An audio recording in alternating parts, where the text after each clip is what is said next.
Bismillahirrahmanirrahim. Assalamualaikum warahmatullahi wabarakatuh. Tuan-tuan dan puan-puan yang dirahmati Allah sekalian.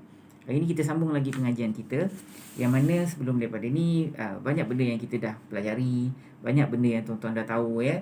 Tuan-tuan tahu dalam Quran ada 3 jenis kalimat, isim, fa'il, haraf. Lepas tu macam nak kenal isim, fa'il, haraf pun tuan-tuan dah tahu. Dan pelajaran kita sebelum ni yang terakhir sekali kita bahas tentang 2 kalimat istimewa dalam Al-Quran kan. Yang pertama ialah kalimat inna, yang kedua ialah kalimat kana ya.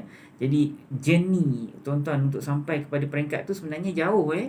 Jadi tuan-tuan yang dah sampai pada peringkat ini, kalau tuan-tuan tengok ke belakang, sebenarnya tuan-tuan dah berada di satu tahap yang yang jauh daripada berbanding dengan mula-mula tuan-tuan join kelas kita dulu kan.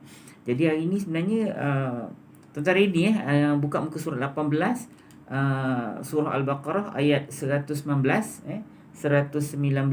kita akan ambil keseluruhan ayat dan kita akan buat latihan dalam tu nanti kita ada inna ya, kemudian kita ada dua isim berpasangan dan kita pun ada bagaimana waw ataf bekerja waw ataf bekerja ni kan, waw ataf ni kan waw penyambung cerita, betul ke tidak? Tapi dalam ilmu nahwu kan dia ada kerja dia menyamakan baris kalimat sebelum dan kalimat yang selepas. Tuan ingat tak? Contohnya macam Ali Ali dia makan rambutan dan jambu Jadi Ali dia makan rambutan wa jambua. Jadi rambutan dengan jambu tu sama baris dia sebab apa? Sebab waw tu. Waw itulah bunyi kerja yang telah menyamakan baris kalimat sebelum dan selepas kalimat yang sama kategori.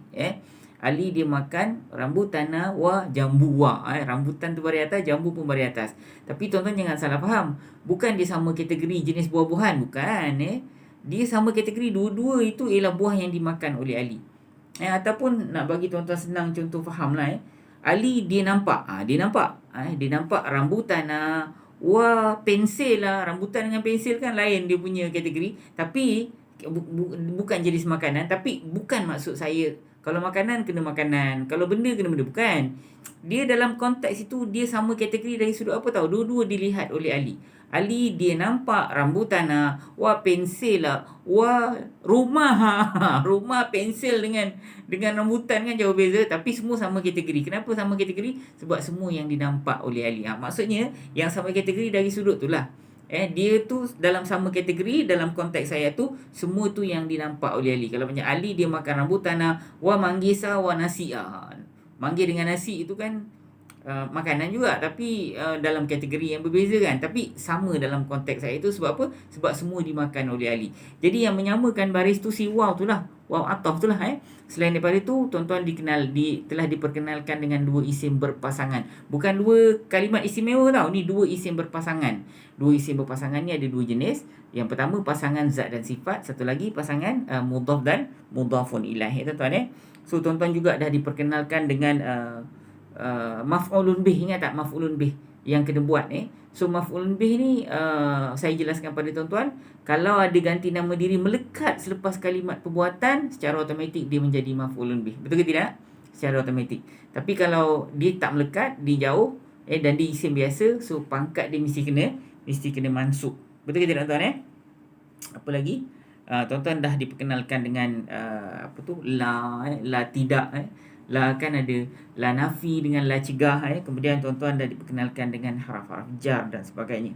So hari ni tuan-tuan dalam rangkap yang kita akan buat latihan kita akan buat latihan dalam muka surat 119 ni.